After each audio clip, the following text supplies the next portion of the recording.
Les formations sanitaires publiques jouissent d'une dérogation qui est issue de la loi de 1990, qui leur permet de fonctionner différemment que les autres directions du ministère de la Santé publique. 18,5 sur 20. Mention très bien. Georges Dika Ekolo décroche son Master 2 en finances publiques ce samedi 20 juin 2026 au campus 2 de l'université de Douala. Devant des professeurs agrégés, il défend la gouvernance financière dans des hôpitaux publics au Cameroun. La gouvernance financière des établissements publics sanitaires s'accommode-t-elle à celle de l'État et des autres entités publiques au Cameroun? Pour répondre à cette interrogation, notre réflexion s'est articulée autour de deux axes. Le premier axe porte sur la soumission du régime financier des formations sanitaires publiques à un cadre d'élaboration distinct de celui de l'État et des autres entités publiques. Le second axe met l'accent sur une adaptation de la gouvernance financière aux exigences des formations sanitaires publiques. Dans le premier axe de notre réflexion, il a été démontré que les formations sanitaires publiques, bien qu'appartenant au secteur public, disposent d'un régime financier relativement particulier. En effet, les formations sanitaires publiques, bien qu'étant des services déconcentrés du ministère de la Santé publique, jouissent cependant d'une autonomie administrative et financière. Le jury a décidé à l'unanimité de recevoir votre mémoire et de vous attribuer la note de 18,5 sur 20, monsieur.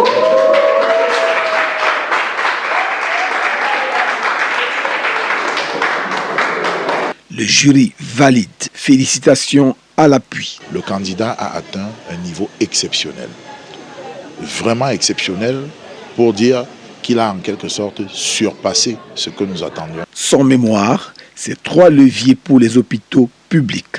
Tracer l'argent, sécuriser chaque recette, éviter des fuites, s'assurer que les fonds arrivent aux patients, mieux budgétiser, prévoir juste, allouer utile, rendre des comptes clairs, fini les ruptures de stock surprises, monter en compétences, un cadre formé aux règles du ministère des Finances. Il parle le même langage que la tutelle et les bailleurs. Monsieur Ekolo a la possibilité d'améliorer le système de gouvernance financière dans le cadre de la gestion des finances publiques.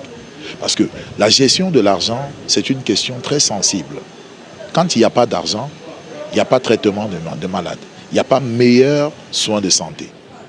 Donc à partir de son étude, à partir de son travail, il a décelé les failles du système et il a proposé un certain nombre de solutions qui pourraient booster davantage la gestion financière, la gouvernance financière à la Kentini. Le coordonnateur de la plateforme Jeunes au service de la Nation lance un appel aux jeunes, fers de lance de la nation camerounaise en général, et les jeunes membres de la plateforme JSN en particulier. Nous aurons un rôle à jouer bientôt et ce rôle, il faut le préparer.